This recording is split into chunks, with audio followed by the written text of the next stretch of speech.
සෙම කුකුල් සෙම හැම ගොවිපලකම වගේ සාමාන්‍ය රෝගයක් බවට මෙම සෙම රෝගය දකින්න ලැබෙනවා. අද කතා කරමු ලෙඩ හැදෙන්න කලින් ලෙඩේ හැදෙන්නේ කොහොමද කියලා අපි බලමු. මේ වීඩියෝ එක දැන් බලන්න වෙලාවක් නැත්නම් ෂෙයා කරලා පස්සේ හරි අනිවාර්යයෙන්ම නැරඹිය යුතු වීඩියෝ එකක්. ගොවිපලක සාර්ථකත්වය සඳහා සතුන්ගේ සෞඛ්‍ය තත්ත්වය ඉතා වැදගත්.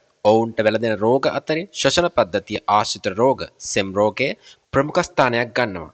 මේවා කුකුලාගේ වර්ධනයට, බිත්තර නිෂ්පාදනයට සහ සමස්ත සෞඛ්‍යයට බලපෑමක් ඇති කරන අතර සමහර අවස්ථාවලදී විශාල මරණානුපාතයකටද හේතු විය හැක. හරි, අවධානයෙන් මේ වීඩියෝ එකේ ඉතුරු කොටස අහගෙන ඉන්න. හරිද? කුකුලන්ගේ විවිධ හේතු නිසා මෙම සෙම රෝගය හැදෙන්න පුළුවන්. ඒවා වෛරස්, බැක්ටීරියා, දිලීර, පාරිසරික සාධක වෙන්නත් පුළුවන්. අපි මුලින්ම බලමු රෝගය ඇතිවීමට බලපාන හේතු මොනවද කියලා. වෛරස් ආසාදන වෙන්න පුළුවන්. දිලීර ආසාදන වෙන්න පුළුවන්. පාරිසරික සාධක වෙන්නත් පුළුවන්. සාමාන්‍ය රෝග ලක්ෂණ තමයි මේවා. කැස්ස, කිවිහුම් ඇරීම, ගොරෝසු හඬ, නහසෙන් සහ ඇස් වලින් සෙම හෝ ජලය වැනි දියර ගැලීම, හුස්ම ගැනීමේ අපහසුතා, මුඛය අරගෙන හුස්ම ගැනීම, ගොරෝසු හඬ, මුහුණ ඇස් වටා හෝ කරවල් ඉදිවීම, ආහාර හා ජලය ගැනීම අඩුවීම, ශරීරයේ බර අඩුවීම, මන්දගාමී වර්ධනය.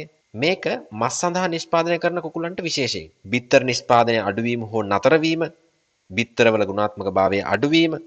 මේක බිත්තර කුකුලන්ට. ප්‍රජනන පද්ධතියේ ගැටලු. ප්‍රායෝගික පාලන ක්‍රම මොනවාද? හොඳ වාතාශ්‍රය, කුකුළු කොටුව තුළ පිරිසුදු වාතය සංසරණය වන බව වග බලා ගන්න ඕනි. පිරිසුදුකම, කුකුල් කොටුව ආහාර සහ ජල බඳුන් දිනපතා පිරිසුදු කර විස බීජ හරණය කරන්න ඕනි. ලිටරය වියලිය තබා ගැනීමට වග බලා ගන්න ඕනි. තෙතමනය කියන්නේ බැක්ටීරියා වර්ධනයට හිත කරන පරිසරයක්. රෝගය පැතිරීම වළක්වා ගැනීම සඳහා අසනීප කුකුලන් කඩිනමින් ඉවත් කරගන්න ඕනි. අනිවාර්යයෙන්ම නිසි එන්නත් කරන්නේ රෝග වලින් ආරක්ෂා වීම සඳහා සුදුසු එන්නත් වැඩසටහනක් ෆලෝ අප් කරන්න ඕනේ. කුකුල් කොරයිසාව. මේක ගැඹුරු අධ්‍යයනයක් කළ යුතු මාතෘකාවක්. කුකුල් කොරයිසාව කියන්නේ කුකුලන්ගේ ඉහළ ශ්වසන පද්ධතිය බලපාන දරුණු ලෙස බෝ වෙන බැක්ටීරියා එකක්. මේක ලෝකේ පුරාම කුකුල් ගොවිපළවල වල ආර්ථික වශයෙන් විශාල පාඩුවක් සිදු කරනවා. ඒක රෝගකාරකය තමයි බෝවන රෝග. මේක බෝවන ආකාරය තමයි ඍජු ස්පර්ශය.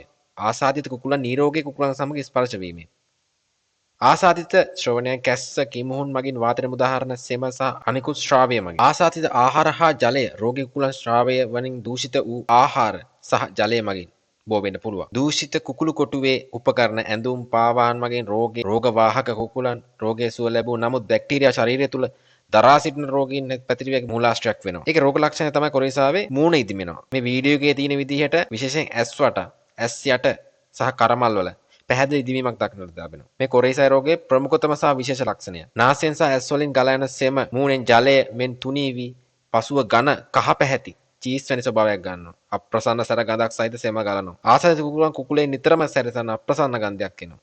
කිඹුහුන් යෑම, කැස්ස, හුස්ම ගැනීම අපහසුතා, ඇස් රතු වීම, ඇස් පියන් එකට ඇලී තිබීම, සමහර විට ඇස් අන්ධත් වෙනවා. ආහාර ගැනීම අඩු වෙනවා, බර අඩු වෙනවා, මන්දගාමී වර්ධනය වෙනවා, බිත්තර නිෂ්පාදනයේ 10%කින් 50%කින් පමණ අඩු වෙනවා. ලොකු පැහැදිලි කිරීමක් කරන්නේ නැහැ, මම පොදු උපදෙස් ටිකක් දෙනවා. ඕනෑම සෙම රෝගයකදී, විශේෂයෙන් කොරයිසාව වැනි බෝවෙන රෝගයකදී, කඩිනමින් ඒ ගැන අවබෝධයක් ඇති ප්‍රායෝගික ප්‍රගුණ කළ ආයතනයක උපදෙස් ලබා ගැනීමට අනිවාර්යයෙන්ම කරන්න ඕනේ. නිවැරදි රෝග විනිශ්චය සහ ප්‍රතිකාර සැලැස්මක් මේ ඉතා වැදගත් වෙනවා. ජෛව ආරක්ෂක ක්‍රමවේද අනුගමනය කරන්න ඕනේ. හොඳ පාරිසරික කළමනාකරණය සහ නිවැරදි එන්නත් වැඩසටහන් මගින් රෝග වැළැක්වීම සෑම විටම ප්‍රතිකාරයට වඩා යෝග්‍ය සහ ආර්ථික වශයෙන් ලාභදායී වෙනවා. කඩිනම් ක්‍රියාමාර්ග රෝග ලක්ෂණ කල් ඇතිව හඳුනා ගැනීම, කඩිනම් පියවර ගැනීම, රෝගයේ පැතිරීම පාලනය කර කුකුල් ගොවිපළට සිදුවන හානිය අවම කරගන්න පුළුවන්. විශේෂයෙන් මතක තියාගන්න ඕනේ මේ පේජ් එක කරා හැමතිස්සෙම අප්ඩේට් කරන ඕගලන් ගොවිපළේ තියෙන සත්තුන්ගේ ලෙඩ රෝග ගැන, ඒකට විසඳුම් කොහොමද, ඒකට ප්‍රතිකාර කරන්නේ කොහොමද, ඒ හැමදේම අපි මේ පේජ් එක කරා කතා කරනවා. ඕගලන් අපි ෆලෝ අප් කරලා තියාගන්න. ඔබ දෙන බෙහෙත් වල සංයුතිය හා ඒ සතාට දෙන ලබා දෙන ආකාරය පිළිබඳ දැන ගැනීමට